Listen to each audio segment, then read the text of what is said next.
A casa não pode ser um cenário estático e muito menos um espaço de performance, porque a casa não é um cenário, a casa é um organismo vivo. O afeto é uma dose generosa de cura.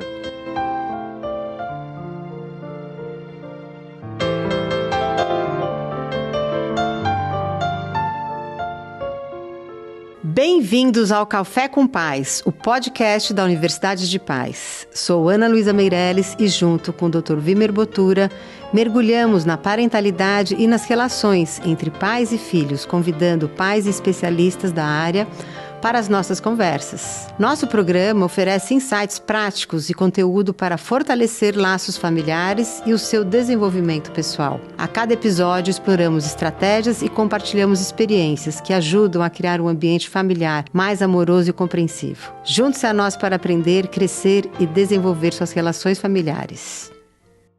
Seja muito bem-vindo a mais um episódio do podcast Café com Paz da Universidade de Paz. Eu sou Ana Luísa Meirelles, mãe de 2 adolescentes, comunicadora e criadora da Universidade de Paz junto com o Dr. Vimer Botura. Estamos aqui hoje para um tema maravilhoso. Sua casa te adoece ou te cura? O segredo da neuroarquitetura para famílias com mais leveza. Você já sentiu que algumas casas têm alma e outras parecem apenas um catálogo frio? Hoje, o Café com Paz vai abrir as portas e as cortinas para uma conversa que toca no coração do nosso bem-estar. Eu passei a minha carreira no marketing, nas mídias digitais, no mercado financeiro, trabalhando com arquitetura de informação, desde os idos lá de 98. Mas foi na maternidade que eu entendi que a maior estrutura que podemos construir é a arquitetura das relações. E hoje recebo alguém que projeta o palco onde essas relações acontecem. Ele é arquiteto, professor, mestre em neuroarquitetura e autor do livro Entre o Concreto e a Memória. Mas, acima de tudo, ele é um pai que vive o que prega. Com 3 filhos, já adultos de 20, 21 e 25 anos. Jonas Lourenço, que alegria ter você aqui para falar de casa afetiva. Seja muito bem-vindo. Um privilégio muito grande falar com vocês de um assunto que eu vivo na pele todos os dias e, sobretudo, falar de família. Então, meus filhos, eles são a minha base, meu casamento, enfim. Num mundo hoje em que há uma tentativa de mostrar que isso já não é válido, então, para mim, eu me sinto muito confortável para essa conversa que, na verdade, é um bate-papo que não foi ensaiado e nós vamos falar de vida. E uma coisa que é muito interessante, né, Jonas? Eu tenho acompanhado o seu trabalho pelas mídias digitais, que esse é o grande benefício que a gente sabe que as mídias digitais nos trazem. E eu vejo que são textos, são posts que você traz, que aquilo conecta, que podia, ou seja, faz total sentido. Então, acompanhando o seu trabalho e acompanhando você viajando de um lado para o outro e falando, Jonas, quando é que você consegue passar por aqui? Quando é que a gente consegue tomar aquele cafezinho?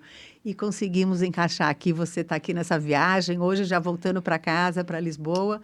Então, realmente, fico muito feliz de poder, infelizmente, hoje o Dr. Vimer não está, porque ele está viajando, mas vamos seguir aqui com essa nossa conversa. Jonas, antes de sermos profissionais, somos filhos e pais. Como a sua relação com seus filhos influenciou esse conceito de casa afetiva? E me conta como você desenvolveu esse ouvido clínico para conseguir extrair a essência de uma família e transformar isso em paredes e janelas. Como é essa conversa inicial com seus clientes? Bem, quando eu vim agora para o Brasil, mês de maio inteiro, para palestrar para arquitetos. E foram 1.800 arquitetos ao longo desse tempo. E eu começo sempre minha palestra com... Eu fiz todas as palestras diferentes, então, mas a base era a mesma. E o primeiro slide que eu apresento é a foto que eu mandei para você, a foto da família. Então, quando eu apresento a minha família, eu já me posiciono, a forma de me posicionar no mundo. Porque antes de eu ser um profissional, eu digo para eles que ali é o meu laboratório. Foi através de erros e acertos que eu me firmei como um profissional, como pessoa. Então, essa humanização que eu tento aplicar na minha vida e tento passar para os arquitetos num mundo de inteligência generativa que nos obriga a sermos iguais, eu quero mostrar que somos diferentes e cada casa, se nós tivermos essa percepção sensível, nos traz esse aprendizado. Cada filho que nasceu foi me ensinando a ser um ser humano melhor, a ver mais claramente, assim como no espelho, os meus defeitos. E então eu precisava ser um exemplo para eles. Eu tinha a opção de ou ser exemplo ou seguir um caminho solo, mas eu preferi ser exemplo. E hoje eu vejo o resultado disso, sabe? Inúmeras vezes a forma como eles lidam com o mundo é reflexo daquilo que eles aprenderam conosco. E isso me traz um grande prazer. Então, depois a arquitetura, a casa afetiva, veio também como um escape diante de um mundo que tenta generalizar e fazer com que as pessoas todas se pareçam, todas, parece que há uma ditadura hoje de que para que você seja aceito, você precisa ser igual. Então as pessoas estão com os rostos iguais, as roupas iguais e as casas iguais. Aí eu questiono, será que as pessoas que moram nessas casas iguais, dentro, no dia a dia, depois que as portas se fecham, elas são felizes? Elas são realmente plenas? Porque a casa não é um cenário, a casa é um organismo vivo, e esse organismo vai das relações, em torno da mesa, a mesa é um ponto central do lar. Então eu falo que existe a casa imóvel, que é o que o comércio diz, vamos fazer uma casa impecável para que possa ser vendida. Existe o lar, que ela pode não ser tão bela quanto aquela casa comercial, mas as relações acontecem. E lar, que vem de lare, do latim, que vem de fogo, vem daquela casa que tudo girava em torno do fogo. As pessoas estavam em torno da comida, da mesa, e elas trocavam as experiências. E hoje o mundo tenta fazer com que as pessoas estejam todas dentro do mesmo espaço, porém cada um no mundo virtual. Aí eu trago essa mensagem, talvez buscando essa nostalgia, porque eu acho que são valores que, por mais que o mundo avance em tecnologia, nós não podemos perdê-lo. É verdade. E quando você fala isso também o estar em volta da fogueira, a gente traz também o que a gente entende, aonde será que aconteceu um pouco essa desconexão e esse desafio das famílias também lidar com os seus filhos, né? Essa troca que tinha antes nas vilas, né? Nesse ambiente onde todos compartilhavam, onde não tinha muros, aonde o encontro era em volta da fogueira. E a gente acaba percebendo que depois desse êxodo rural, que fomos para a cidade, cada um atrás do seu muro, e aonde, na sua grande maioria, o homem foi trabalhar, a mulher ficou em casa, não tinha mais os avós, os tios, a comunidade para aquela troca. Então, quem é que ia me ensinar como me relacionar com meu filho? O que fazer naquela hora que eu estava tão sozinho e não sabia como atender a necessidade? Então, a gente vê que isso também é esse passo dessa quebra de conexão e de aprendizagem. E daí já vem, hoje em dia, já muita ciência para trazer conhecimento sobre como lidar com o ser humano, com as relações. E daí vem o nosso projeto da Universidade de Paz de como levar conhecimento e recursos para a gente conseguir promover essa leveza e conexão, que é o que as famílias precisam. Então, o seu contexto, o seu conteúdo da casa afetiva, assim, nos abraça de uma forma real. E eu fico muito feliz de pensar que existem grupos de pessoas com conteúdo tão relevante que trazem esse abraço para as pessoas e esse cuidado num mundo que eu acho que o capitalismo fez com que nós hoje percebêssemos que essa evolução, na verdade, é um retrocesso, porque o que será das próximas gerações se nós não cuidarmos do hoje? Aí eu, trazendo um pouquinho para a história, eu percebo que na década de 50 e 60, o pós-guerra fez, principalmente nos Estados Unidos, com que a casa começasse a ter aquela tecnologia. Aí, a tecnologia de ter bons equipamentos na cozinha, eletrodoméstico. Então, vamos fazer a cozinha integrada com a sala de jantar. E aí, a mulher ia para a cozinha com todos os eletrodomésticos, geladeira e tal, tudo moderno e a cozinha colorida, aberta para a sala de jantar. Mas as pessoas tinham esse sonho de de comerem na cozinha. E hoje, questiona-se qual o papel da sala de jantar. Existe na arquitetura esse questionamento. Não há alguns flats não têm sala de jantar, porque as pessoas não jantam mais. Então, a pessoa não faz mais... Por que uma cozinha se não se cozinha? Se pede pelo iFood ou por qualquer aplicativo. Olha E só. cada um come no seu quarto e o modo de viver hoje mudou. E eu falo para os arquitetos atuais hoje isso. Será que nós estamos construindo para essa nova geração, o nosso projeto está sendo eficiente ou nós estamos construindo da forma que era antigamente? As pessoas mudaram, as casas mudaram também e nós temos essa responsabilidade de tentar questionar as pessoas sobre qual estilo de vida que elas querem viver. Essa vida ilhada, individual, cada um no seu espaço, ou podemos resgatar o encantamento? E olha só, quando você traz o tema, o pequeno exemplo da sala de jantar, e que é uma das coisas que nós levamos para famílias dizendo a importância de ter a refeição junto, em família. Porque aquele é um momento onde, além do alimento, que é uma coisa maravilhosa, que nos alimenta internamente, também o estar junto em família e poder ter a troca de conversar, de como foi o seu dia, que possa ser um momento ali realmente em família ou com amigos, da importância desse estar junto. Então, essa sua pergunta, se estamos construindo a casa de como era ou de como está sendo, também traz aqui, ou seja, de como a gente reflete, como tem costumes que precisam ser cultivados. É o que eu chamo de rituais. Nós devemos preservar os rituais, porque isso faz parte da nossa saúde mental. Quando nós temos o ritual, por exemplo, de acordar e tomarmos o café da manhã. Ok, hoje já não dá tempo da família se reunir pela manhã, porque cada um tem um horário. Mas aí, no meu espaço sozinho, eu vou tirar um tempo de meditação, de contemplação.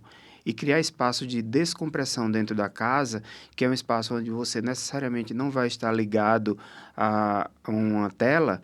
Isso é essencial, porque aí você começa a ouvir no silêncio, você começa a contemplar uma janela, uma abertura para a natureza. Nem todo mundo tem essa possibilidade, mas hoje a gente entrega para Alexa ou para qualquer aplicativo. A automação acabou com essa nossa ligação com a natureza. E nós somos seres feitos da natureza e para a natureza. Aí a neuroarquitetura entra aí, porque um dos pilares dela é isso. Você precisa estar conectado com a natureza. Quando você tira a pessoa desse habitat, eu perguntei aos arquitetos, qual foi a última vez que você pisou no chão, na terra? Não é ficar descalço, pisar na terra. E a maioria disse que não lembrava, porque nós estamos cada vez mais distantes de onde nós viemos. Então, a saúde mental hoje é o principal ativo na arquitetura. As grandes corporações dão selos de certificação. E esses selos antes eram ligados à sustentabilidade.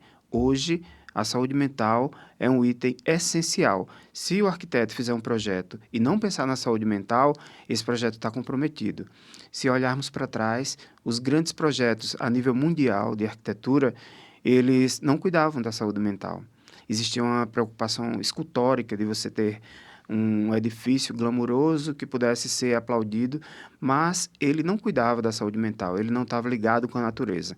Aqui em São Paulo, particularmente, você vê várias caixas de vidro espelhadas, que a pessoa entra de manhã e ela não sabe se é dia ou noite, porque ela está ali no ar-condicionado, numa temperatura ideal, porém, ela não vê a natureza, não vê a mudança de temperatura, o sol nascer, o sol se pôr. E essas variações, elas afetam neurologicamente a nossa forma de enxergar a vida. E olha só, quando você fala aí, trazendo da saúde mental, e estamos falando isso no que está acontecendo também nas empresas, né? Hoje a gente tem essa nova lei da NR1, não sei quanto você está acompanhando isso, que na verdade é um marco até na história, onde as empresas passam a ser responsáveis a cuidar dos riscos psicossociais. E a gente passou a trabalhar isso também, Jonas, ou seja, onde a gente criou uma plataforma, a gente tem uma divisão da Universidade de Paz para atender as empresas, que chama-se UP. Então, a gente leva um UP aí para as famílias, para os indivíduos, para os filhos, porque, na verdade, você não precisa ser pai e mãe Você é filho. Sem dúvida. E nessa plataforma que chama Easy, que é Índice de Saúde Integral. Porque como é que a gente vai falar de saúde mental sem falar da saúde social, que é da saúde das relações?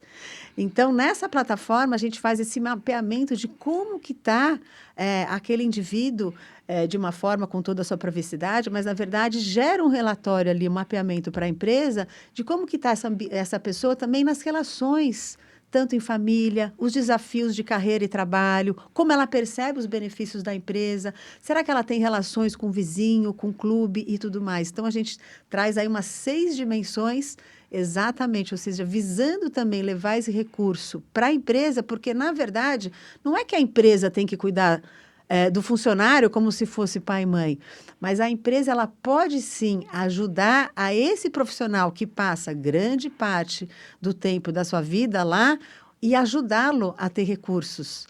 Porque se esse funcionário ele passa a ter recursos também de como lidar melhor com o ambiente de família, como ajudar melhor o pai, que ele pode também olhar um pouco para o vizinho, né? Então, a gente vai promovendo também esse olhar integral. E daí, quando a gente fala da arquitetura e vamos falar da natureza, a gente também fala aí já um pouco desses ambientes que tem olhar para a biofilia, né? De como isso é importante quando a gente consegue integrar. Estou lembrando aqui de uma frase que eu li sobre você que fala de quando você tem uma planta, quando a pessoa entra na sua casa, ela já conecta ali. Como isso é importante, né? Sem dúvida. E sobre o que você falou agora das empresas, eu conversei com uma amiga psicóloga, que é minha cliente recentemente, e ela falou: Jonas, você vai palestrar hoje para 150 arquitetos. Entre esses arquitetos tem uma paciente minha, que é arquiteta. E ela tem muitas feridas, apesar da confidência que ela tem entre ela não nem disse o nome da arquiteta, nem me falou qual a doença, mas ela disse, ela tem muitas feridas, muitas dores, mas o feed dela é perfeito, e os projetos dela são incríveis, são perfeitos, e ela vai estar lá, vulnerável, para lhe ouvir. Eu tenho convicção que vai ser transformadora essa experiência, porque nós cuidamos de pessoas, e eu digo que, talvez seja uma frase que eu criei, mas que ela faz muito sentido, é que o afeto é uma dose generosa de cura. E nós, como arquitetos, temos essa responsabilidade, através de paredes e teto e memórias, construir esse afeto, materializar esse afeto. Então, a pessoa que está adoecida, porque nós estamos todos com nossas dores, todos nós carregamos nossas dores, como é que ela vai, apesar das suas dores, estabelecer cura? Então, nós precisamos nos blindar. E aí, a cura tem que começar dentro de nossas casas. A casa, ela é o nosso berço, é onde ela tem que ser um refúgio. A casa não pode ser um cenário estático e muito menos um espaço de performance. O mundo hoje exige essa performance. Hoje mesmo, eu fiz um post de um vídeo que eu vi do IKEA, que é uma loja sueca. Nossa, eu vi esse vídeo. Pois então. Conte porque nossos ouvintes aqui, para eles saberem. Aí eu achei fantástico a sacada deles. Eles fizeram um vídeo da idade, acho que, muito antiga, de 2 séculos atrás, onde uma família ia comer num dia normal, uma família abastada, e antes de comer, o pai fez, espere. E aí veio o artista e pintou a mão. Ele fez uma releitura do que acontece hoje. Antes de comer, precisamos performar, precisamos tirar foto da comida. E antes não era assim. Antes nós, na vida real, não precisávamos demonstrar que éramos felizes. Mas o grau de comparação que a gente vive hoje parece que obriga você, para participar de um sistema, a mostrar que você é feliz. Aí quem assiste e vive muito dependente dessa rede social, olha a grama do outro e acha que ela é muito verde. E a grama do vizinho é sempre mais verde, mas aí eu vi de um motorista, uma pessoa assim, super simples, um vendedor, na verdade, que ele disse, a grama do outro é mais verde porque ela é sintética.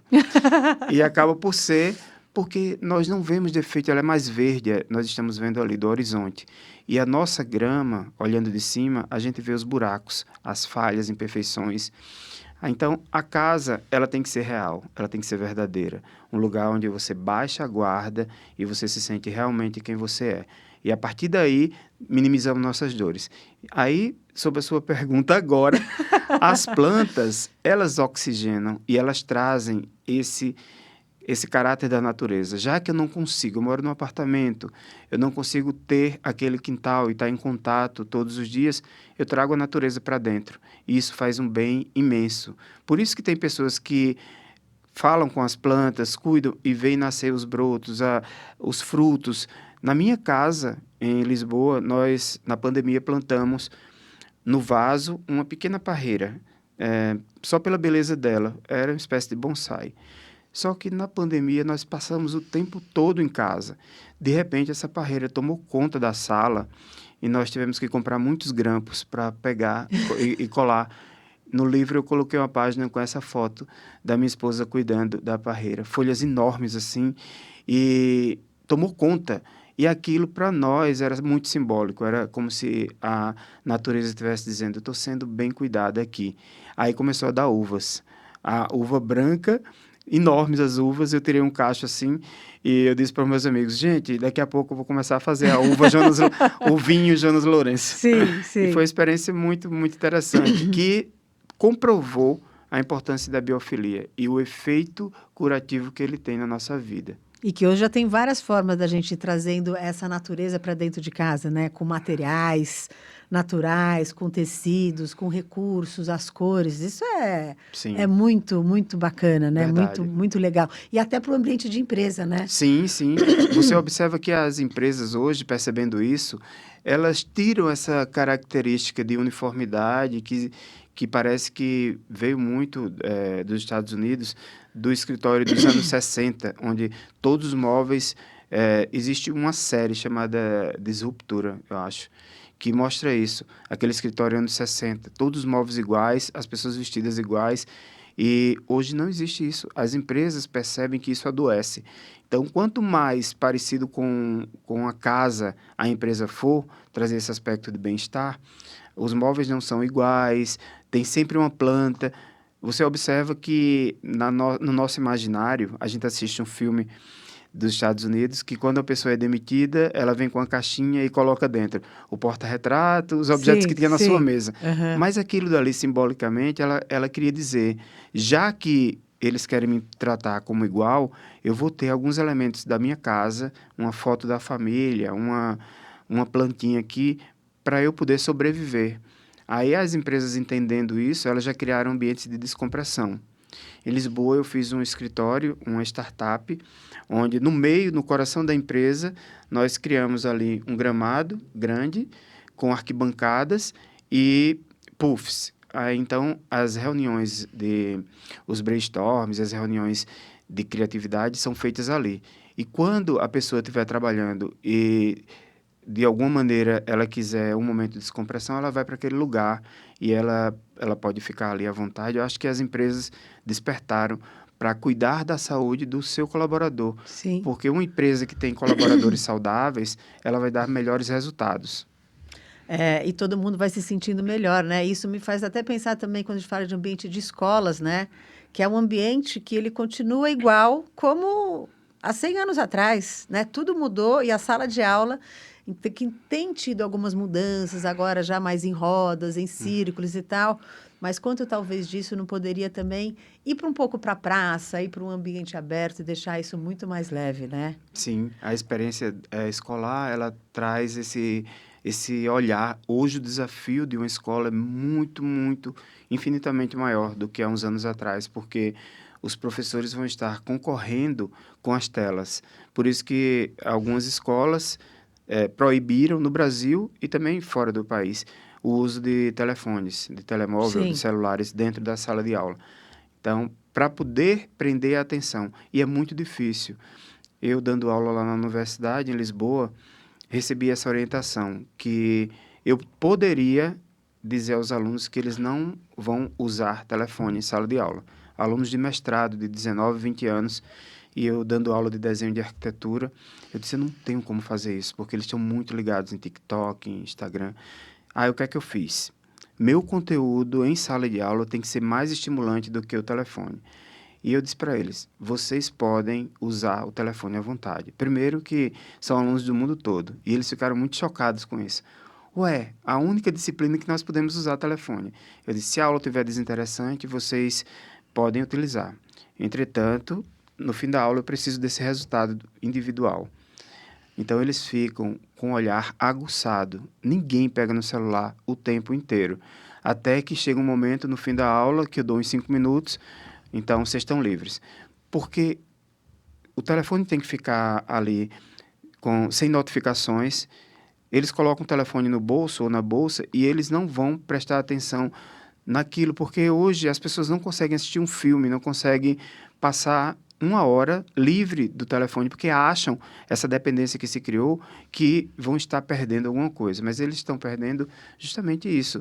O ócio, a fadiga, o tédio, são questões essenciais. Se a escola não despertar para isso, que o conteúdo que ela tem que fazer tem que ser mais interessante do que aquilo que a tela produz, porque é uma falsa dopamina ali, que vai estar, para a criança, então, ela vai estar no joguinho, vai estar sempre ali recebendo um prêmio, um aviãozinho que vai subindo, aí vem com isso as bets também, que adoecem, pessoas têm tirado a vida por conta de uma escolha das telas.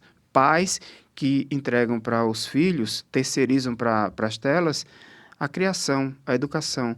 E aí, depois vem a conta. O cuidado que a escola tem que ter hoje é de fazer conteúdos que conectem realmente, que tenham, como você falou, imagine uma sala de aula com um círculo, onde todos são iguais. Uma sala de aula que leve o aluno a refletir muito mais do que impor um ensinamento. Porque aí o professor agora está concorrendo com o ChatGPT, por exemplo. O aluno escuta aquilo que o professor falou e diz, será que ele está certo? E ali ele vai tirar aquela dúvida. Aí eu lembrei muito que, quando eu estudei psicologia, há muitos anos atrás, não formei, mas foi a minha primeira escolha de profissão. Os professores falavam que na literatura existia uma linha na terapia que você nunca ia ver no consultório, mas que era preciso estudar, que eram crianças e adolescentes que não veem sentido na vida. E hoje os consultórios estão cheios desse perfil, de crianças que não veem sentido na vida e adolescentes também. E de onde veio isso? Justamente da falta de tédio, do ócio criativo e desse elemento assim que é o estímulo virtual desde cedo. Pesquisas mostram que no futuro as pessoas já não vão saber escrever porque são expostos à tela desde pequeno. A Finlândia, os Estados Unidos e vários países fizeram, há 5 anos atrás, essa pesquisa, fizeram esse experimento de entregar notebooks e telas para crianças pequenininhas, porque era a palavra que você usou, evolução. Só que hoje tudo foi retirado para que a criança tenha essa habilidade manual e volte a ter a escrita. Imagine, a gente vai perder a escrita à mão e isso impacta, logicamente, fisiologicamente, no nosso cérebro e nos resultados que nós podemos ter no futuro. E na coordenação, no olhar, tudo. Tudo. A falta de contemplação, a falta de imaginação, do pensamento crítico, sabe? Minha preocupação a nível de mundo hoje é de nós perdermos o pensamento crítico, porque você avaliar alguma coisa e você não pensar criticamente, porque você vai perguntar, é como se fosse uma muleta, você vai perguntar a uma máquina, a um algoritmo, que ele não sabe do futuro, não sabe da subjetividade do futuro, ele vai juntar o algoritmo das coisas do passado para te dar uma resposta. Então, exercitar esse pensamento crítico é essencial na vida. E como a gente começou aqui a falar de escola, eu estava lembrando ali que você estava me contando. Vamos voltar ali para a sua jornada, da onde que foi se compondo essa casa afetiva, esse olhar da neuroarquitetura, aonde você começou a trazer também, que você falou da arquitetura vernacular. Sim, sim, sim. Então, conta um pouco isso para a gente aqui. Vamos lá. Eu fui fazer o doutorado, lá chama doutoramento, em arquitetura, e o tema que eu escolhi foi arquitetura vernacular, em Lisboa. E comecei a fazer umas pesquisas sobre isso. e o objeto de estudo é uma escola vernacular na África. A arquitetura vernacular é uma arquitetura que é feita sem arquiteto. É uma arquitetura que é passada de pai para filho, são a arquitetura da ancestralidade, onde os índios faziam arquitetura vernacular. O pai ensina ao filho, que ensina ao neto, aquele trançado, e no mundo inteiro existe, no Brasil, a arquitetura vernacular, no sertão, no Nordeste, no Sul, as colônias alemãs, o pai ia passando para o filho e tal, e na África também, que engraçado, na África parece com os índios da Amazônia, a oca, e lá chama tabanca, as aldeias. E as aldeias eram feitas todas redondas, e as pessoas, a mesma família mora dentro de uma oca dessa, e lá dentro as relações são compartilhadas, existe o fogo, e era muito bonito ver. E eu comecei a estudar e pesquisar onde é que existe arquitetura vernacular no mundo. E esse estudo que antes eu achava que era localizado, pontual e temporal, eu percebo que hoje ele é extremamente necessário porque estamos perdendo isso. Conversando com arquitetos recentes, eles disseram, está muito difícil achar bons profissionais, pedreiros, eletricistas, porque o filho do pedreiro não quer ser pedreiro, ele quer fazer uma faculdade. Que bom, isso é uma evolução. Entretanto, o conhecimento está sendo perdido. A mão de obra está sendo perdida e o conhecimento, a beleza e a riqueza do conhecimento também está sendo perdido. Existem aí várias camadas que eu diria. É importante que as pessoas evoluam, mas é importante que a gente preserve a cultura do lugar. Porque se a gente não preserva a cultura do lugar, um povo sem cultura, ele deixa de existir. E a arquitetura vernacular, para mim, ela é essencial porque ela se conecta também com a vida, porque ela, vendo a ancestralidade, existe o respeito. Os rituais que eu falei antes, você olha aí, alguma coisa que existia na casa da avó, existia na casa da mãe, e inconscientemente você começa a aplicar na sua casa. Valores, sabe? Que você preserva, e até a receita do bolo da avó, que é feito até hoje, porque traz uma memória afetiva.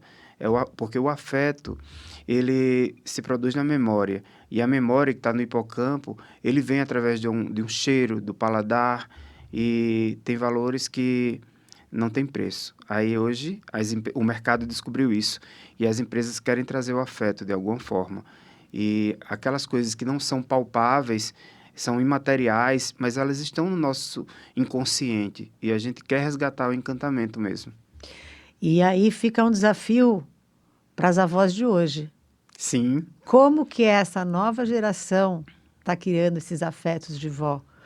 E a gente tem uma mudança aí, tanto de expectativa de vida, né, Jonas? Que mudou. A gente era de uma geração que achava que a expectativa de vida era por volta de 70, 80. E hoje já tem uma geração que talvez já está imaginando que vai viver 120 anos. Então, os avós de hoje já são diferentes. Eles estão em outro ritmo. Mas, ao mesmo tempo, aquele ambiente da casa, do afeto de avó, talvez sim, ele é mudado, ele é readaptado, mas como também esse acolhimento, esse colo, aquela comida feita, compartilhada, a roda de conversa em volta à mesa, como ela é importante. E como a gente tem que conseguir manter alguns rituais para que isso continue. Né? Perfeito. E trazer coisas como a gente pode também levar para os nossos filhos, para que eles também tenham essas memórias. E daí eu acho que a casa, ela acaba ambientando muito disso. Eu estou aqui pensando na minha arquitetura de informação, quando trabalhando em projetos de sites, de plataformas de comunicação corporativa, a minha sensação era isso. Eu tinha que fazer uma navegação de informação para que esse usuário se sentisse como se ele entra ali e ele é pegado na mão e levado para onde ele deseja. E quando a gente está falando, imagino eu, da arquitetura, da neuroarquitetura, é quase uma forma disso, aonde ao entrar nessa casa, eu também me sinto levado para aquilo que está me chamando, aquilo que está... E aonde que eu encontro esses ambientes? Como deveriam ser esses ambientes? É Sem isso? dúvida, sem dúvida. Perfeito. Você fez uma definição perfeita daquilo que deveria ser arquitetura intencionalmente, não é casualmente. Então, Perceba que jovens hoje querem fazer a casa de vó de um tempo que eles não viveram, mas é que eles percebem, através de filme, literatura, que houve um tempo que era mais significativo. Eles querem trazer isso para o presente. E sobre a longevidade, existe até um documentário, Blue Zones, que é Sim, muito Zonas Azuis, interessante. que mostram, eh, no mundo inteiro, comunidades que conseguem chegar a 100 anos, mas assim, não é sobrevivendo, eles chegam a 100 anos com a vida ativa. Vivendo. E o que é que traz, quando a gente começa a conectar essas zonas, o que é que eles têm em comum? E a gente percebe, existe o esforço e a recompensa. Por exemplo, na China, no Japão, aquelas camas baixinhas, onde as pessoas têm o esforço ali de articulação para deitar, os móveis não são tão estão tão à vista, eles precisam levantar, esticar o corpo, escadas que eles precisam subir, existe um esforço. E aí a recompensa é, ao longo dos anos, o corpo Se trabalhando as mantém ativo. articulações, e a mente também, o trabalho à mão. E hoje, esse espaço entre o esforço e a recompensa diminuiu tanto que as pessoas já não fazem o esforço.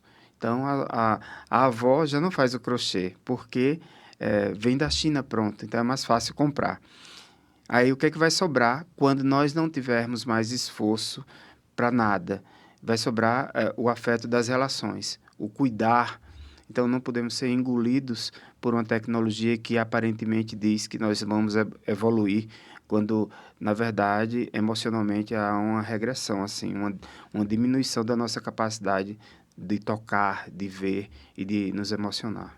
E quando você fala desse documentário do Blue Zone, eu estou até lembrando que outro dia mesmo a gente estava reassistindo alguns capítulos. Eu lembro que passava tanto uma situação, por exemplo, acho que na Grécia, ou mesmo na Colômbia, e na Colômbia onde eles têm esse alimento principal, que acho que é principalmente o milho, a abóbora e o feijão. Mas, na verdade, o milho, você tem o quebrar o milho, o moer o milho, o fazer tudo isso. E sabe que outro dia eu me peguei pensando isso, eu fazendo uma atividade no clube, né? De repente eu vejo todas aquelas mulheres levantando um peso, fazendo aquela coisa. Eu falei, gente, o mundo está maluco mesmo, né? Enquanto, na verdade, é o que você está falando, esses movimentos naturais que a gente tinha, tanto para produzir um alimento, para colher um alimento, para cozinhar, o varrer, né? Então, tudo isso agora a gente talvez não precisa fazer, mas o corpo precisa.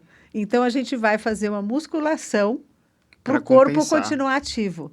Então, desde quando começou o carro, né? Então, o carro, a gente não precisa mais pedalar, não precisa caminhar, então vamos entrar no carro. Aí, o carro, eu lembro quando teve a janela elétrica. Lembra disso? Sim. Não precisa mais mexer. E disso, gente, para tudo. O controle remoto da TV, que a gente liga, senta e fica sentado. Não precisa mais levantar para trocar o canal.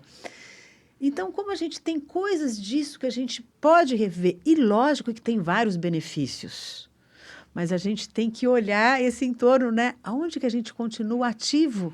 E uma das coisas que a gente vê muito do Blue Zone, que na verdade que é essa saúde das relações, desses encontros, desse ambiente, do se sentir útil, desse compartilhamento.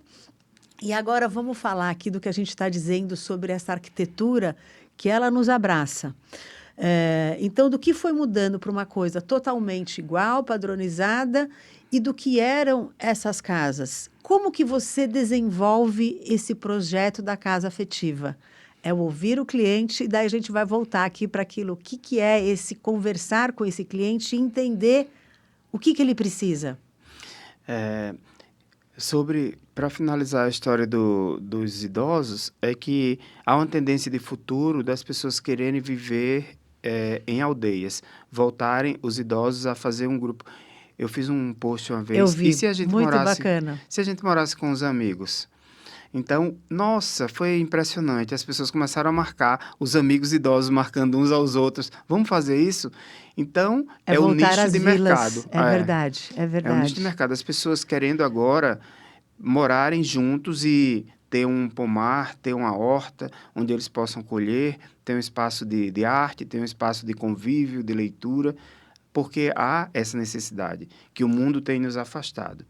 E com relação às casas, esse processo da casa afetiva também tem que ter o cuidado de não virar uma tendência, porque eu vi alguns profissionais que só faziam casas quadradas, aquela caixa modernista, que é muito comercial, fácil de vender, portas com 6 metros de altura, a sala com pé direito duplo, com lustre enorme, e aí eles começaram a dizer, não, a moda agora é fazer casa com telhado, com cara de vó. Mas até que ponto a casa com telhado vai ser realmente uma casa afetiva? Porque mais importante do que o invólucro e do que esse aspecto estético é a relação interna. Qual é o tipo de relação que está sendo construída ali? A casa está sendo feita só porque é uma tendência, e quando essa tendência passar, vamos tirar o telhado e fazer novamente a casa da caixa? Sempre na história da arquitetura houve isso. Um tempo a casa era de telhado, depois, da década de 20, com a Bauhaus e com a evolução do concreto e do aço, vamos fazer a casa minimalista e modernista. Até que nós temos uma herança gigantesca, São Paulo, então, das casas de concreto, dos exemplos de arquitetura moderna, de Le Corbusier, de Oscar Niemeyer e de tantos outros.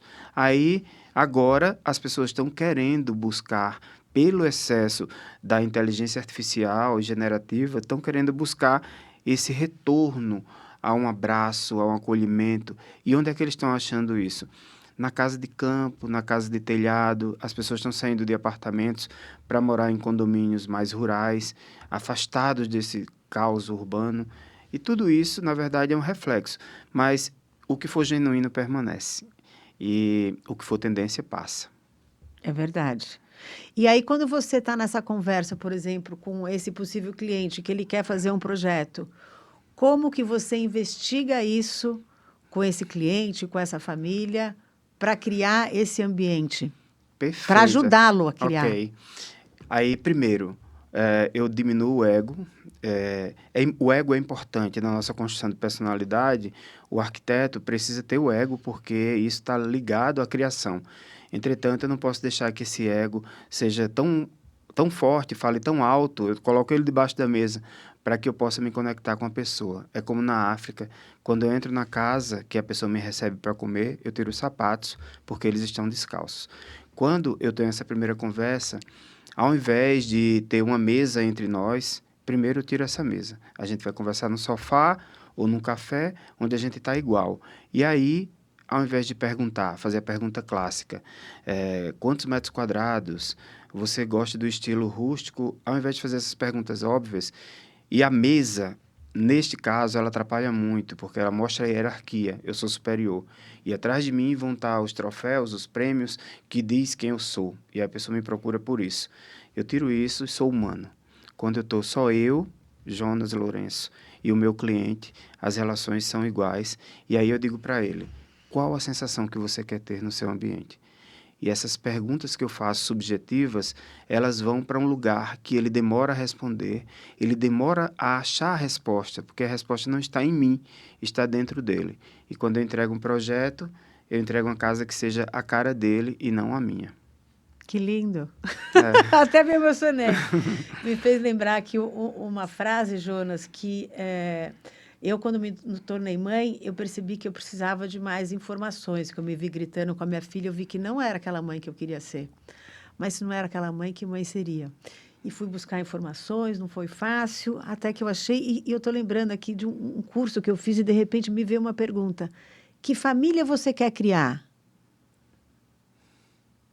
Parece tão óbvio, mas eu não tinha pensado nisso. E eu já tinha minha empresa, tinha funcionário, tudo, com planejamento, com metas, com papapá. E como que a família a gente não pensa nisso? Que, na verdade, é essa pergunta que você está trazendo. Que sensação você quer ter? Então, quando eu levo aí para um recurso aí de PNL, quando você para e fecha os olhos e imagina que família você quer ter, como é que vai ser essa família daqui a uns 10 anos? Então, imagina numa mesa, todo sentado à volta, talvez com uma toalha xadrez de branco e vermelho, aquele estilo meio macarronada bagunçada, com os filhos, com os amigos. Ou talvez cada um vivendo em cada país, do seu jeito, a sua forma, não tem certo, não tem errado. Mas se é essa família que você quer viver, você tem que semear ela hoje. Sem dúvida, sem E dúvida. como que você vai fazer a trajetória? E daí, quando você traz isso para essa pergunta, que sensação você quer ter? Isso é tanta É coisa. profundo. É muito lindo. É muito legal. E esse sentimento do estar na casa é uma coisa que sempre mexeu comigo. Então, mesmo na casa com meus irmãos, somos em 4, então sempre muita gente, mas eu sempre quis ter esse meu jeito, esse meu cantinho. Assim que eu pude ter a minha casa, aquela coisa de ter tipo a manta do sofá, um peleguinho de carneiro, né? Uma vela gostosa, uma panela velha que eu trouxe da fazenda, aquele bolinho antigo. Cresci sempre muito tempo no ambiente rural, vem muito da minha família junqueira, também bastante portuguesa. Até a gente convive bastante com essa arquitetura colonial que nos traz muita coisa, desde você repensar, né, a funcionalidade, a beleza da arquitetura colonial aqui no Brasil, com todo esse calor, aquele pé direito alto, que permitia naquela época tantas coisas, né? Então, realmente, como é interessante isso, essa pequena oportunidade que a gente tem de colocar na nossa casa o que ali nos remete, né? E outro dia, uma amiga arquiteta estava em casa, ela falou, nossa, Ana Luísa, é uma coisa, né, impressionante. Aí eu tinha um abajur que eu tinha um fio pendurado com aqueles pássaros, como é que chama aquela dobradura? Origami. Com origami, que uma amiga fez um fio cheio de origamis pendurado no meu abajur. Ela falou, você vê, isso é uma coisa que só faz quem quer tá trazendo aquelas coisas, um colar que você coloca num vaso, né? E no fundo eu acho que é isso que a gente tem que ir pensando, né? Como a gente vai Resgatar. ambientando aquela casa. E hoje realmente eu tenho uma casa que as pessoas vêm, adoram, que a gente se sente na praia, aqui a gente quer ficar e essa vontade de receber. E como a gente precisa ajudar as pessoas, às vezes, a terem esse olhar, né? A se libertarem para isso. É verdade. Eu digo que eu não. Parafraseando um filósofo alemão, que, se eu não me engano, eu não vou lembrar o nome dele, mas ele fala que a casa é a terceira pele, porque a primeira pele é a epiderme, a segunda pele é a nossa roupa e a terceira pele é a nossa casa. Ele fala das peles e diz que a quarta pele é a nossa cidade, nosso bairro, e a quinta pele é o planeta. Enfim, se a gente percebe que a casa é a terceira pele, ela é uma extensão de quem nós somos.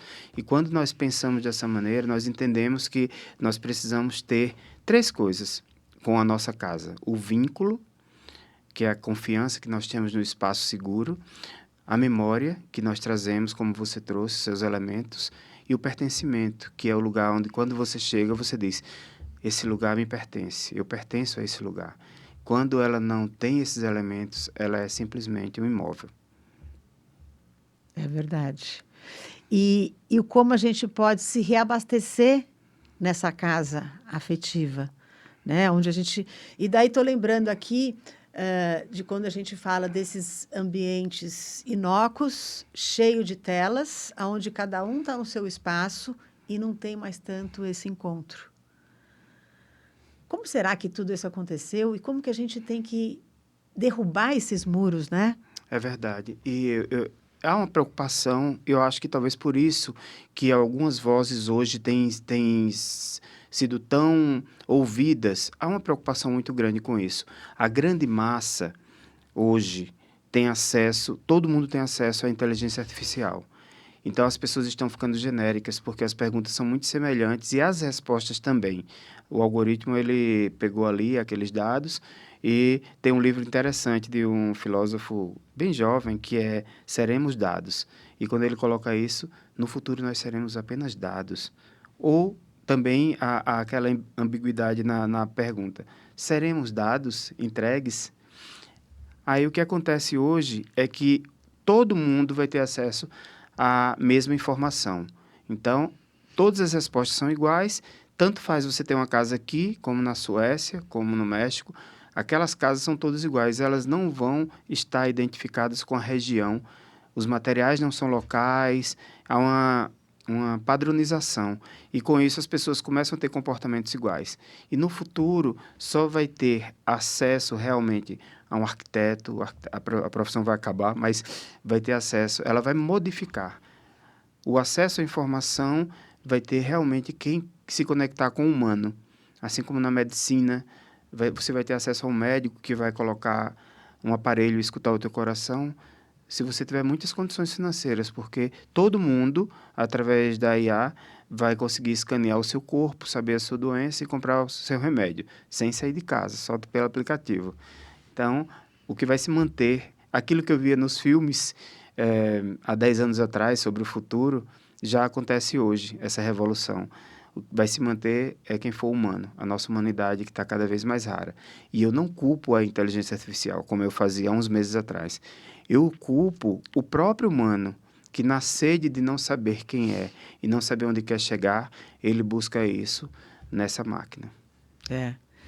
E como esse ambiente das relações, eles vão ficando cada vez mais essenciais e necessários para nos abastecer, né? E você tem um livro novo, esgotadíssimo, que estamos aguardando o nosso. Olha, o livro é tão analógico que eu não podia entregar para você em mãos. Você primeiro começa a ter o livro com a expectativa de recebê-lo pelos correios, como as cartas escritas à mão antigamente, que vinha com selo. Aí ele vai chegar na sua casa, você vai rasgar ali aquele envelope de papel craft e vai sentir o cheiro do livro. E aí é um livro super colorido, que eu levei 25 anos para escrevê-lo, e entre o concreto e a memória, a casa afetiva. Eu falo sobre as memórias que elas são transformadas em algo palpável, concreto, para ela construir essa memória na nossa casa. Aí é um livro de 200 páginas, que tem mais de 200 fotografias.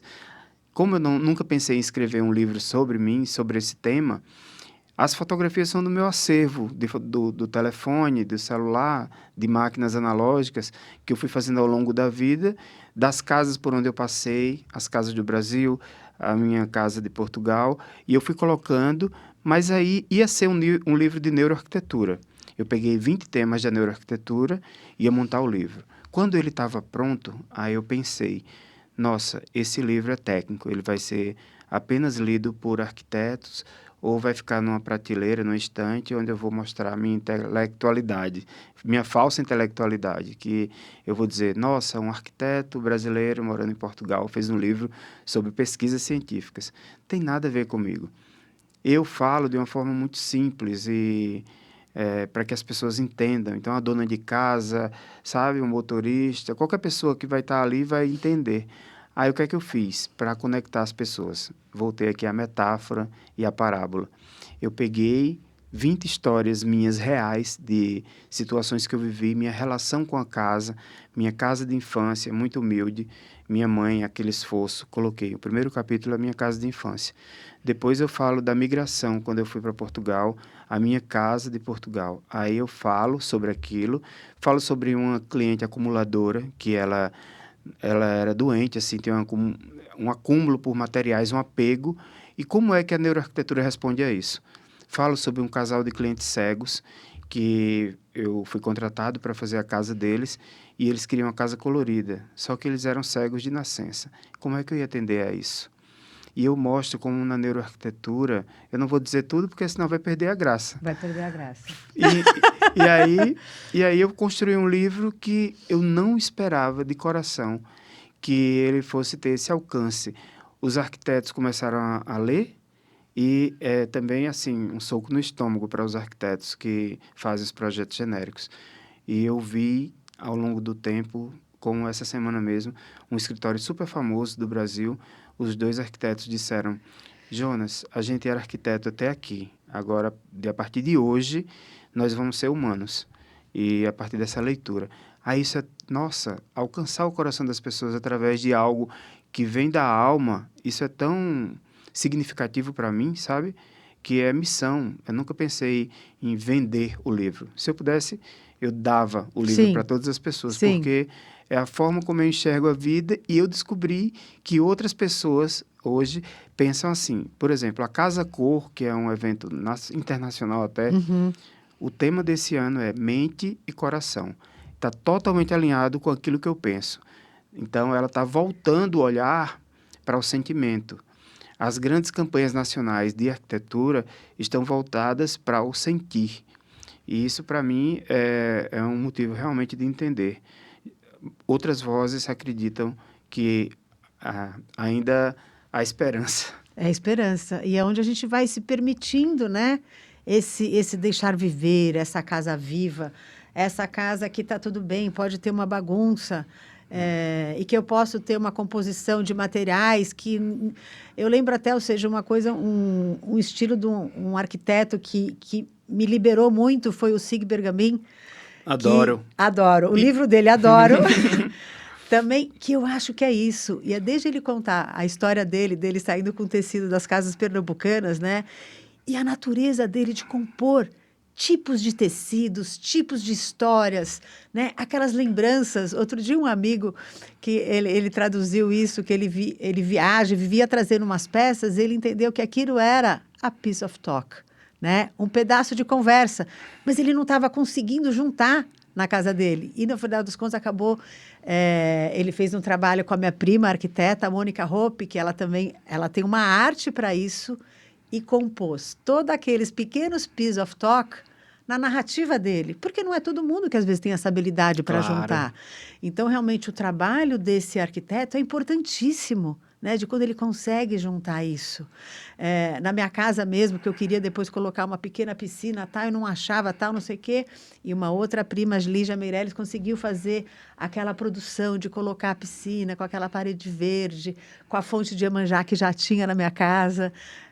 Então, como isso é importante, a gente ter esse apoio de um arquiteto que consegue traduzir isso, é maravilhoso, né? É uma tradução. É Você uma falou tradução. a palavra. O projeto não é nosso. Na hora que nós entregamos a casa, ela vai continuar viva e ela vai, com o passar do tempo, envelhecendo. A casa vai envelhecendo com seus rituais, com a forma das pessoas viverem. Aí ela vai tomar forma, não é? Sim. Eu digo que é como se a nossa vida fosse uma tapeçaria, onde nós temos aquelas costuras imperfeitas, vista de trás do tapete, assim, a gente não consegue perceber aquelas costuras. E quando você vira do avesso, que é a parte bela, você olha aquele desenho perfeito e diz, nossa, agora eu consigo compreender. E eu vinculo isso muito ao Wabi-Sabi, que é uma sabedoria oriental, que é a beleza do imperfeito.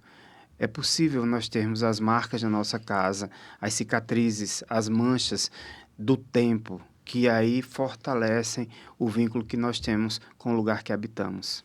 Que lindo. E como a gente entende que essa casa ela vai se montando, né? E ela vai se desenvolvendo. Às vezes, uma casa nova que se começa, não, preciso comprar um quadro, preciso, enquanto, na verdade, aquilo talvez tenha um tempo. Exatamente. É numa viagem, é num passeio, é uma pequena peça, e que você vai buscando e vai formando ali aquela identidade daquele coletivo, daquele estar junto, aquele perceber, talvez, que quem está com crianças pequenas, talvez tem que adaptar a casa ali por um tempo. Sem dúvida. E é por uma fase, está tudo bem, e vai achar alguns recursos, talvez vai ter alguns brinquedos mais na sala, e pode escolher, talvez, mais os tipos de material desse brinquedo, que talvez traga um pouco mais de madeira, de natureza, de tecidos naturais. Então, e acompanhar também essa fase de desenvolvimento dos filhos, que vão crescendo, que vão tendo outras necessidades, a sala para receber os amigos. Então, isso é muito legal. E você comentou aí no seu livro sobre um caso de acumulador. E isso é um caso que acontece muitas vezes, né? E o que você traduz disso? Bem, a casa, quando ela reflete muito de nós, ela consegue expressar sem palavras. Quando eu vejo, por exemplo, casas muito minimalistas, é um respeito muito grande que a pessoa tem ao espaço. Por vezes, realmente a pessoa é desapegada. Por vezes, ela está vivendo aquela tendência, onde o arquiteto ditou o estilo de vida que ele ia levar. E a pessoa não tem quadros, pouquíssimos móveis. Não é o jeito da pessoa viver. E, por outro lado, essa mesma pessoa que é minimalista na arquitetura é uma pessoa extremamente consumista, que não tem preocupação com o planeta. Aí existe uma quebra aí de pensamento. Na questão da minha cliente, que é acumuladora, que é minha cliente e minha amiga, eu fiz um livro com clientes reais, não disse aos clientes não pedi autorização deles para contar a história deles, coloquei nomes fictícios. E depois fiz um lançamento do livro e convidei os personagens. E ela estava lá. E eu não sabia qual ia ser a reação dela, porque eu nunca disse para ela que ela era acumuladora. E a irmã psicóloga, que foi quem me indicou, quando eu cheguei lá, que eu vi, nossa, é uma pessoa que tem poder aquisitivo e ela é como se fosse um Sig Bergamin, só que ao extremo, assim, era muito, não existia espaço para quadro, para almofada, todo lugar tinha muitas coisas. Aí, quando ela começou a me mostrar a casa, ela mostrou que tinha coleção de caixas de óculos, que ela perdia o óculos, mas se apegava às caixas. Então, eu disse, nós temos que resolver isso. Aí, quando eu comecei a fazer uma pesquisa mais profunda, uma anamnese, digamos assim, da vida dela, eu percebi que aí, por um tempo da infância, a infância dela foi muito de escassez. E aí ela tinha medo de, em algum momento da vida, voltar a essa escassez, de perder aquilo. Então, todos os lugares do mundo que ela viajava, ela trazia alguma coisa, mesmo que não coubesse. Até que eu precisava dar uma solução a ela. Mas a solução não estava em mim, estava nela. Quando eu olhei isso, eu não podia chegar lá e dizer, você é uma acumuladora, se desfaça dos seus objetos significativos. Até que ela entendeu que ela podia viver com menos e nós colocamos 3 caixas. Uma caixa que ela ia tirar e descobri que ela tinha uma casa de praia. E aí, uma caixa das coisas que iam para a casa de praia, ela ganhou 2 projetos em um. A outra caixa das coisas que ela ia doar para a família dela iria adorar. E outra caixa das coisas que não faziam mais sentido estar ali, porque a história daquelas coisas não tinha a ver mais com o momento de vida. Como a casa viva, ela vai passando, vai mudando. E aí nós fizemos 2 casas em um. Diminuímos ali 70% das coisas que ela tinha, a casa passou a respirar. E eu disse para ela ter o cuidado de não voltar com esse hábito, porque ela não ia precisar. Quando as pessoas sabem que não vai mais precisar, não faz mais sentido. Então, ela foi muito feliz naquela casa. Ela, não só ela, a família. Eu preciso falar de outra, emendar com outra história, por favor. Conte. Eu fui convidado por uma cliente de 80 anos de idade, que ela morava viúva, e morava numa cobertura. E nessa cobertura ela tinha um piano coberto com lençol branco. E ela disse, eu preciso modificar a minha casa, eu preciso trazer vida novamente. E eu perguntei de quem era o piano, e ela falou, do meu marido que faleceu, e ela não conseguia conviver com aquele piano. E eu perguntei, por que a senhora cobriu com lençol branco? E ela disse, eu não cobri. Alguém da minha família, para me proteger do luto, cobriu, e agora eu não consigo tirar esse lençol. E estava aquele piano enorme ali na sala. E eu comecei, como esse tradutor, a conversar com ela e entender essa dinâmica. E ela falou para mim, ele tocava muitas músicas clássicas. E começamos a falar das músicas, e aí veio a lembrança, ela começou a sorrir, lembrar das músicas. E ela falou, eu tenho uma vitrola com os discos que ele tocava para mim. Eu disse, e se voltasse a ouvir as músicas, e a senhora poderia fechar os olhos e lembrar de como ele tocava? E aí ela começou a fazer isso, e eu perguntei, por que a senhora cobriu o piano com lençol branco? Ela falou, eu não cobri. Alguém, para me proteger do luto, cobriu, e hoje eu tenho um medo como se fosse um desrespeito. Então, as relações são muito simbólicas. E aí ela começou a ouvir, ela teve a coragem de tirar aquele lençol branco, e o piano apareceu novamente, e aí, com isso, ela fechava os olhos e ela via o marido a tocar. Aquele piano ali não era só um equipamento, um material ou um móvel, um objeto. Ela era um símbolo que a mantinha viva. E eu aprendi muito com essa história, de dizer que muitas vezes nosso papel como arquiteto não é transformar os ambientes, mudando móveis, colocando móveis da moda, mas é de respeitar a forma das pessoas viverem. E aí a gente vai contribuir de uma forma, porque nós estamos de passagem na vida das pessoas. E qual a marca que nós podemos deixar? Permitir que essas pessoas se conectem com quem elas já são, né? Exatamente. Abrindo o espaço para elas serem quem elas já são. Às vezes é esse reencontro, né? Sim. Desse se permitir, aonde a gente não precisa ser igual a todo mundo. E, na verdade, é nessa autenticidade que está a nossa maior potência, né? Exatamente. E como a gente vai colocando isso para fora? Que não é porque a moda agora é uma que eu preciso traduzir e todo mundo ter aquilo igual. Eu digo que o afeto é um ato de generosidade e de cura. e nós precisamos ser esses instrumentos de passagem na vida das pessoas. Como é que eu posso contribuir com a sua vida para que você tenha um olhar melhor e que você possa viver melhor? Isso é muito humano. Isso é muito humano.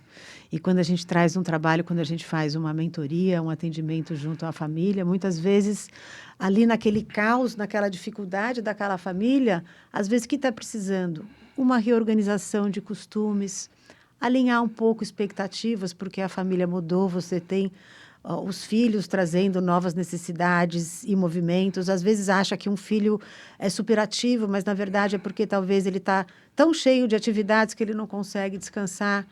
É um tempo de sono que talvez está precisando e que, no fundo, as respostas estão ali.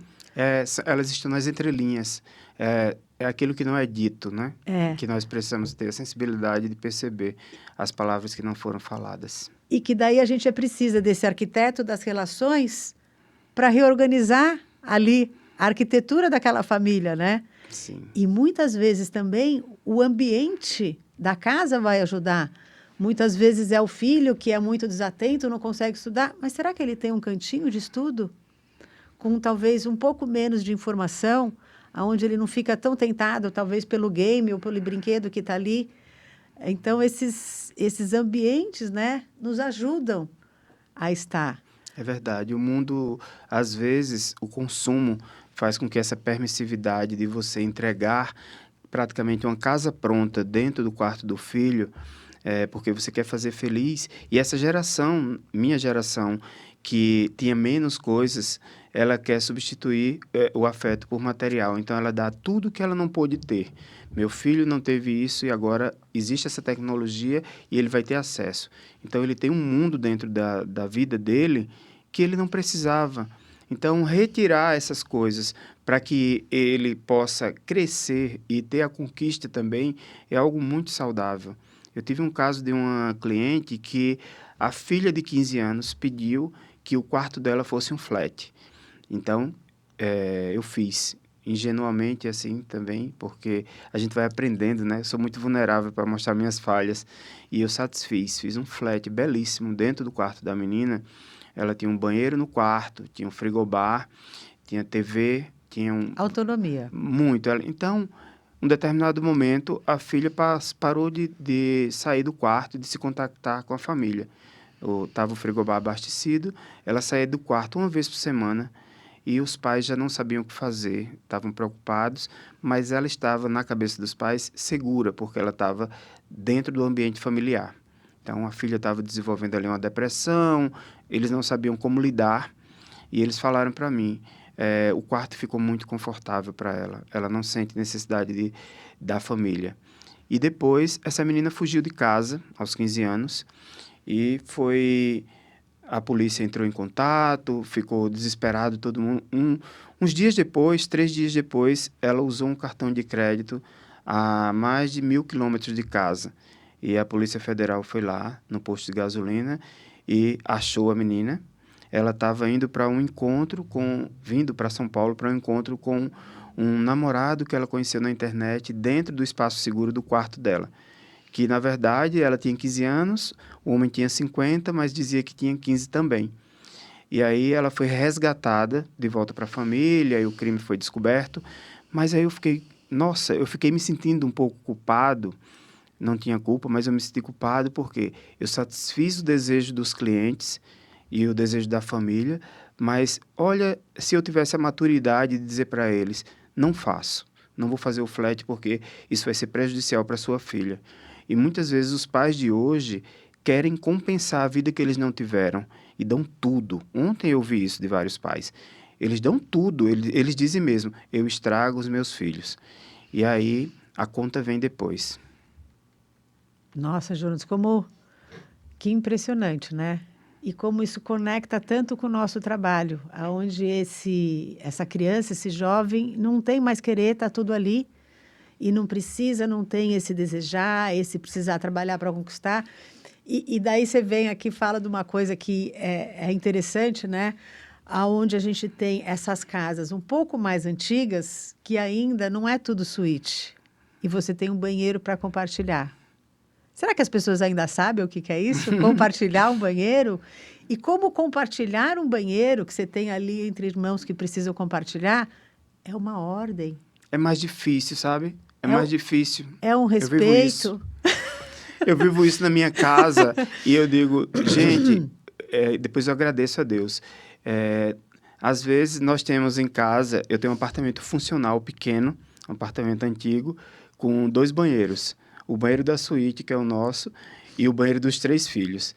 Então, às vezes, eles vão sair ao mesmo tempo e fica briga na porta do Ao banheiro. trânsito. Ai, vocês estão demorando aí, eu quero usar o outro e tal. E aquela confusão, todo mundo falando ao mesmo tempo. Aí, na hora da comida, eles aprenderam a cozinhar, então tem um dia que eles cozinham. E aí a gente come, às vezes a comida não tá tão boa, mas a gente diz que tá boa. E aí tá aquela confusão e eu penso, nossa, que privilégio de eu ter 3 filhos jovens ainda dentro de casa. Uma casa barulhenta, tem um piano na sala que meu filho toca e a gente fica lá ao redor, um cachorro que late.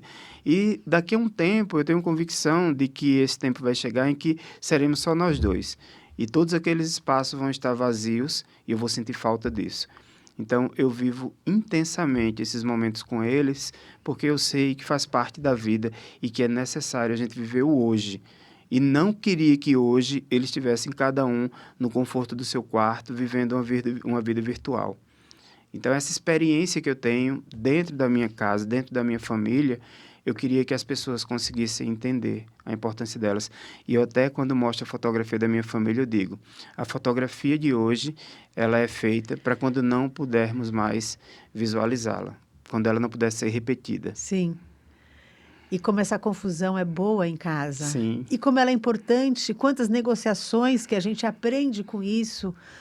O planejamento, olha, eu vou sair, então será que você toma um banho mais rápido? Porque depois a filha que vai secar o cabelo e o banheiro que vai estar com o vapor do tal, que combinados que tem que ser, então põe o shampoo. Outro dia eu falei assim para minha filha que ela ia acordar muito mais cedo. Falei, olha, então já leva o secador de cabelo e você seca o cabelo lá embaixo. E como isso precisa também ser falado e exercitado. E se não precisa ter nada disso, aonde que essas relações vão se construir, aonde esses cidadãos vão se construir, que precisam conviver, que precisam aceitar o outro? Estabelecer limites é necessário. Eu já ouvi da minha filha isso, que uma amiga dela falou. Aos 14 anos, eles tinham festas de condomínio para todos os adolescentes. E eu não deixava minha filha ir. Eu tinha muito medo, assim. Tá, é um pai super protetor. Eu dizia, filha, você não tem a maturidade para estar lá. E ela dizia, mas pai, eu já tenho 14 anos.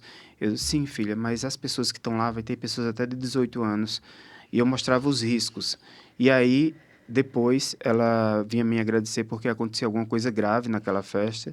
E a amiga dela falou, nossa, eu gostaria tanto que meus pais não deixassem, porque os pais não estabelecem limites e a pessoa...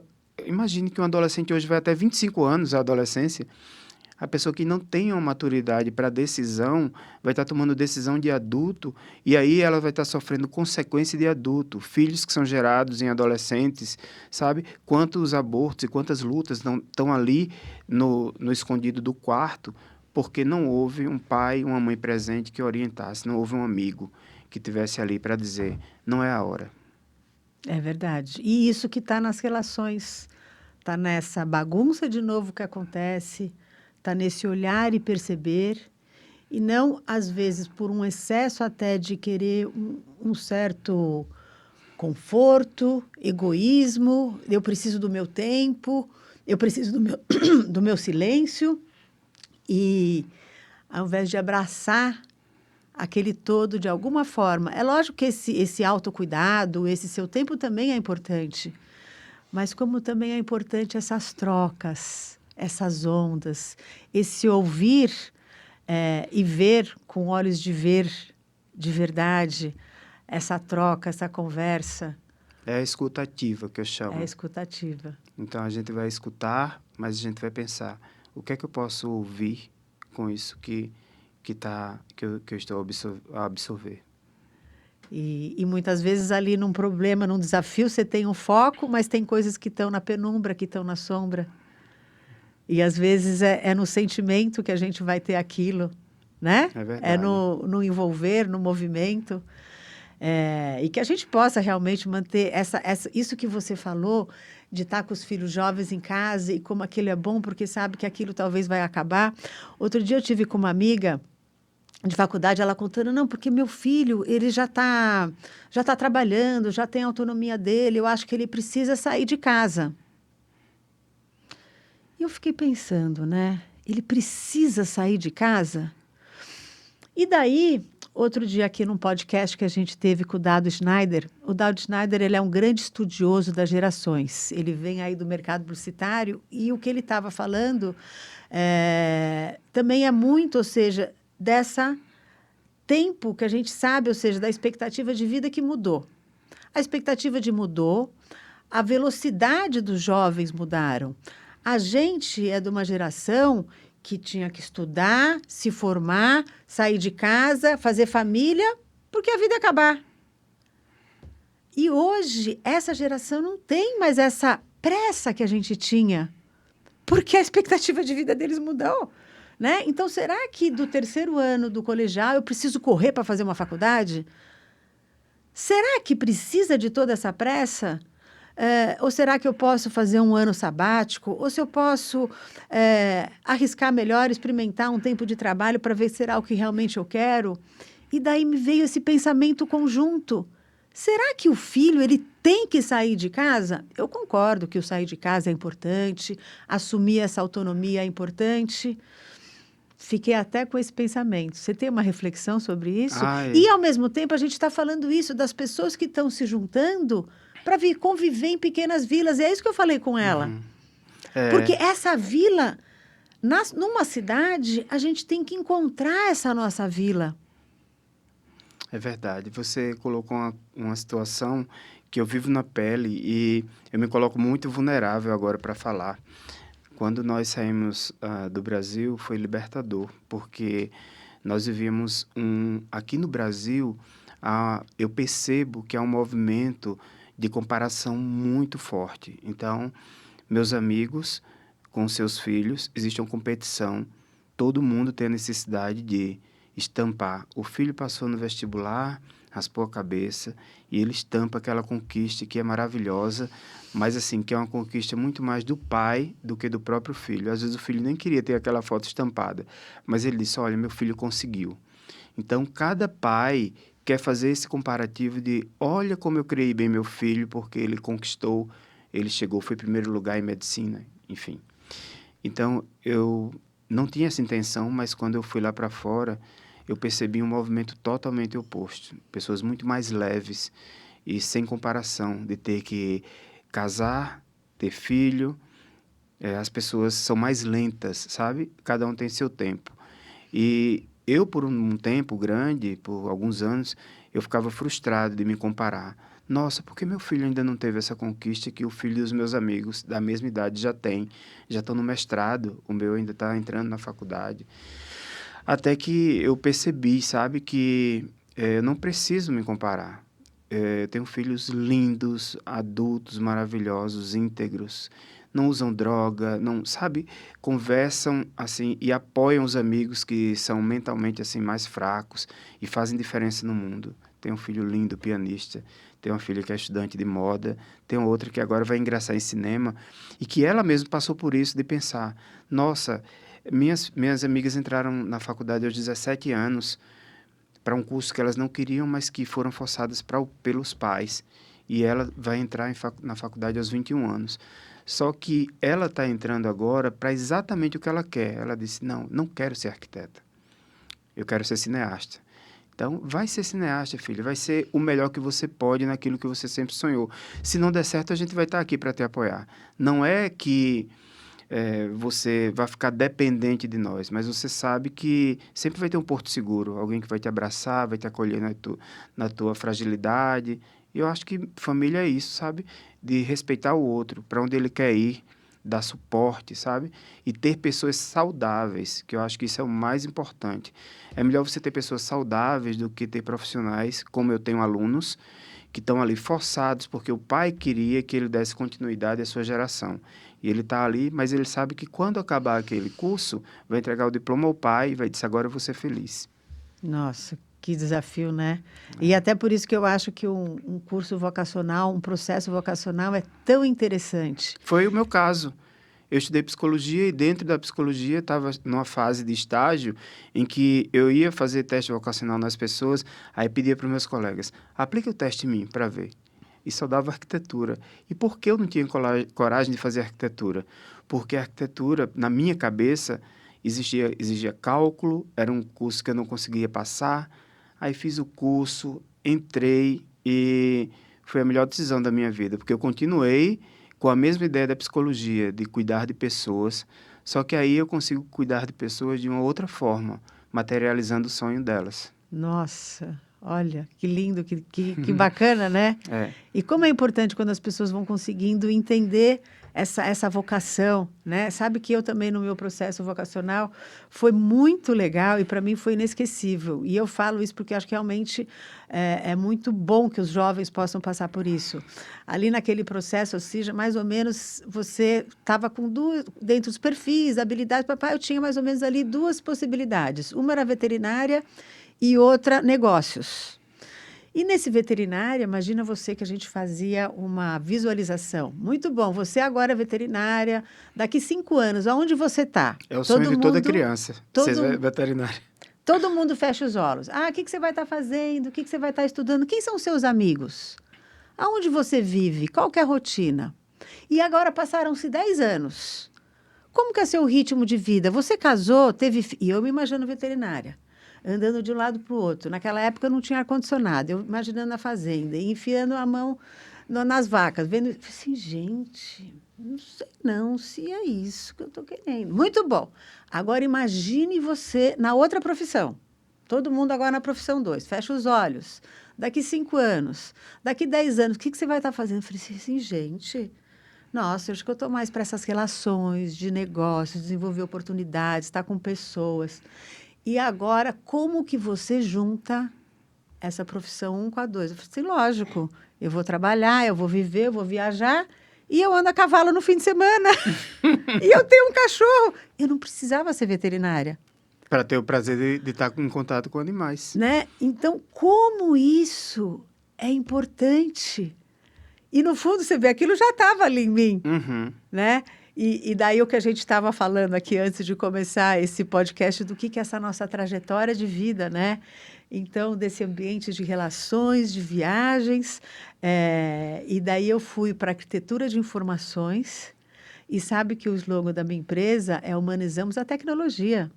Ah, que fantástico. Porque, naquela época, o que a gente tinha que fazer para desenvolver o site e tal, não sei o quê? Eu tinha uma linguagem muito fácil e meu sócio conseguia traduzir isso para a gente traduzir o que a empresa precisava e tudo mais. E hoje eu vejo que a gente humaniza as relações. Hoje mais do que nunca. Exatamente. Né? Então, como é interessante isso e como nesse seu fio aí dessa jornada, imagina, da psicologia para a arquitetura e promovendo esse ambiente de viver que ajuda essas pessoas a estarem juntas, né? Sim, nós somos, como arquiteto, temos a hipótese de cuidar emocionalmente da vida das pessoas. E, com isso, eu percebo que nós vamos conseguir ter mais resultados, um resultado mais palpável da pessoa estar no seu ambiente e dizer, olha só, eu me sinto feliz nesse lugar. E aí não é porque teve um móvel de grife, não é porque teve uma parede gigante, uma porta cara, é porque aquele lugar me representa. E aí o arquiteto ele é muito feliz quando ele consegue fazer essa tradução sem necessariamente ter a assinatura dele. Meus projetos não se parecem comigo, eles se parecem com os moradores. E eu acho que isso é o principal na nossa profissão. E como você tem levado isso, essa fala, para vários arquitetos e que isso está tendo uma reverberação?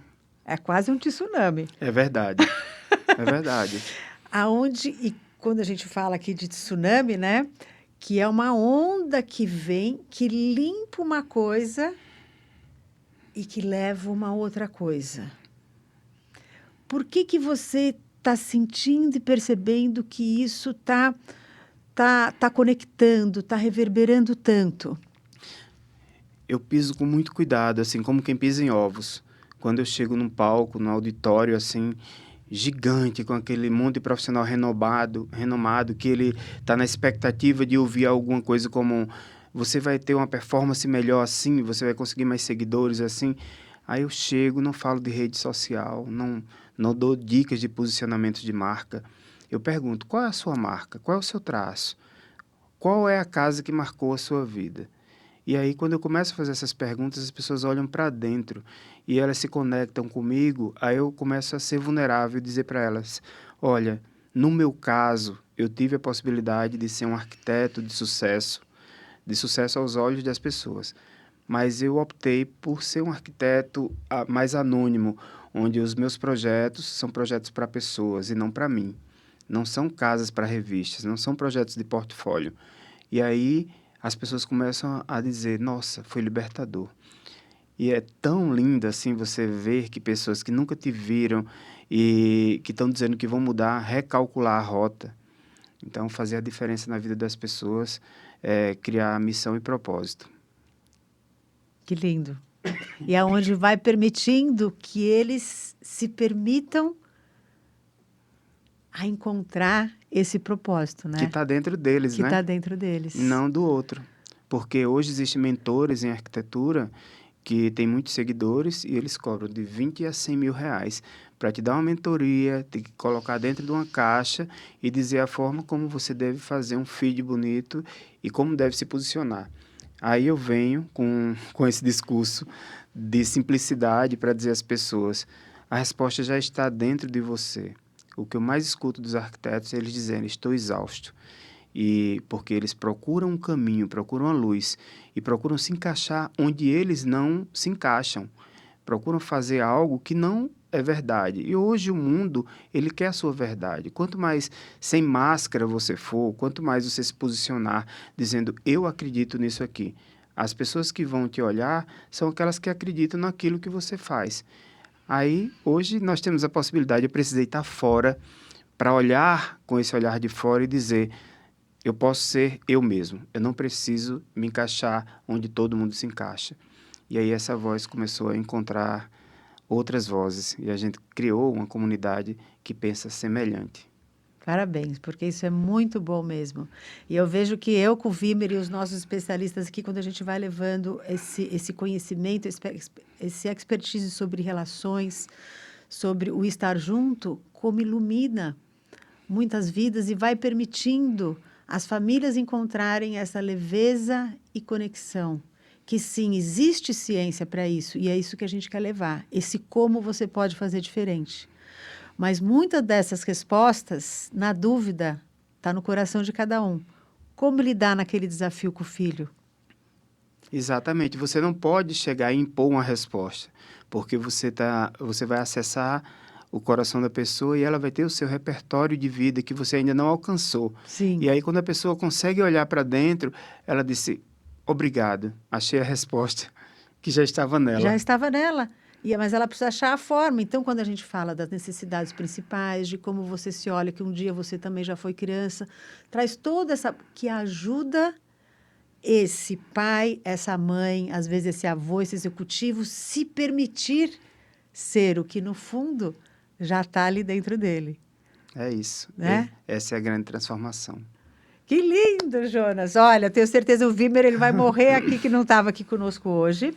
E, como eu te falei, do nosso livro Comunicação, Frescobol, Tênis, que a gente organizou aqui uma metodologia para levar esse conteúdo para empresas, para famílias, para relacionamentos, onde a gente fala da comunicação Frescobol Tênis.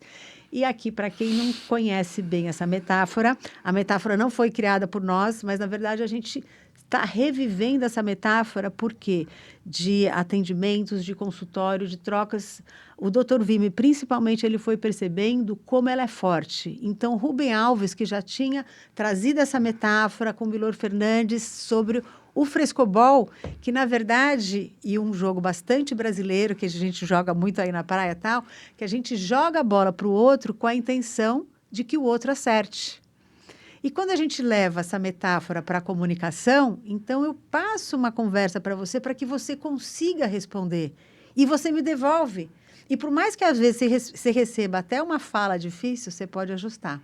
Enquanto o tênis, que é um esporte maravilhoso, eu também jogo tênis, mas você joga a bola da forma com mais estratégia para que o outro não consiga pegar. Então, você dá aquele saque para que o outro não pegue. Então, quantas vezes numa conversa a gente acaba querendo achar que a gente tem que ganhar uma postura ali, né, fazer um posicionamento numa conversa com o filho, que o filho às vezes faz uma pergunta, você pá, tal, não sei o quê.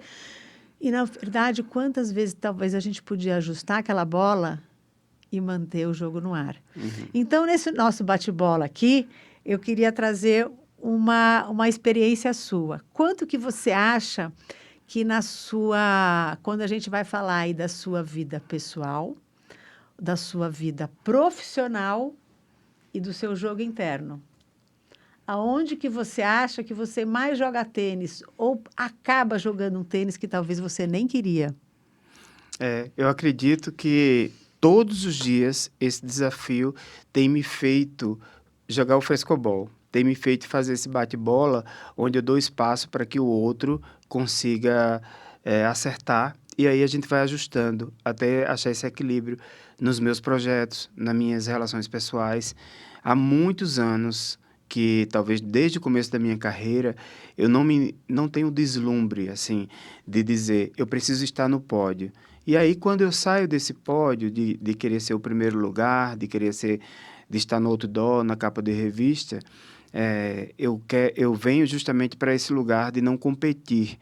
Eu não preciso competir. Quando a pessoa me contrata e diz, olha, eu tenho 3 arquitetos para escolher. Eu disse, olha, fica à vontade, me deixa fora desse jogo, porque os projetos que eu quero fazer estão estampados aí no meu jeito de viver, de falar. Eu quero projetos que eu faça diferença e que sejam significativos, e não, os projetos são feitos para viver e não para ostentar. Então, eu saio totalmente desse jogo de tênis, onde eu preciso acertar para que outro perca. Para mim, aprendi muito isso na África, que é a ideia do Ubuntu, que nós vamos correr uma corrida, mas aí não existe o primeiro lugar. A gente segura na mão do outro e a gente chega junto na linha final. É o viver, é o estar juntos, né? Sim. É esse estar em comunidade. Maravilhoso. E, Jonas, se você puder deixar uma mensagem aqui para os nossos ouvintes, famílias, líderes de empresas aí, o que você quer deixar aí de mensagem para eles? É tão difícil dizer uma mensagem, mas eu diria que nós não podemos perder a nossa humanidade. Precisamos olhar para o outro, precisamos ver significado na vida e não podemos entregar esse significado a uma máquina. A inteligência artificial, ela vai passar. Ela é uma tendência também. Ela é moda hoje, mas ela vai passar. E olhar para o outro, tocar o sentimento do outro através da sua profissão, isso começa onde? Dentro da nossa casa, dentro da nossa família. Isso tem que ser genuíno. Eu faço isso no meu dia a dia e eu sugiro que, se você não faz, que comece a observar esse movimento. E para esse ouvinte que ficou aqui com muito desejo de conseguir aplicar essa casa afetiva, você pode dar alguns passos para ele já anotar e conseguir começar a colocar isso em prática? Sim, tem muitas coisas que podem ser feitas. O primeiro é eliminar os excessos. A casa, ela é composta de ambientes. Você usa todos esses ambientes? Eu acho que é um questionamento. Você precisa de todos esses móveis? Quais são os ambientes mais significativos? Suas memórias estão estampadas nesses ambientes? Existem vínculos? Existe o pertencimento? Então, eu trago alguns questionamentos que podem fazer com que você reflita e olhe para o seu ambiente para que ele possa realmente trazer esse conforto. E, a partir daí, você vai ver que vai existir uma cura. Vai existir realmente não só uma casa, mas um lar. Jonas, muito obrigada por essa conversa deliciosa e digo para vocês, acompanhem o Instagram do Jonas, porque ele é um conteúdo maravilhoso que traz profundas reflexões e muitos caminhos para esse ser que você já é. Muito obrigada por nos acompanhar em mais um episódio do podcast Café com Paz. Deixe o seu like, o seu comentário, nos envie sugestões de pessoas que a gente possa trazer aqui para compartilhar esse conteúdo tão bom. Obrigada e compartilhe esse conteúdo com 5 amigos que você acha que precisam dele. Obrigada. Obrigada por acompanhar este episódio do nosso podcast Café com Paz. Deixe a sua avaliação e já compartilhe com 5 pessoas com quem você acha que pode se beneficiar desse conteúdo. Quer saber mais sobre nossa comunidade? Cursos, palestras, atendimento e assessoria para você e para a empresa? Visite o nosso site universidadesdepaz.com.br ou siga a gente nas redes sociais. Lá você encontra tudo.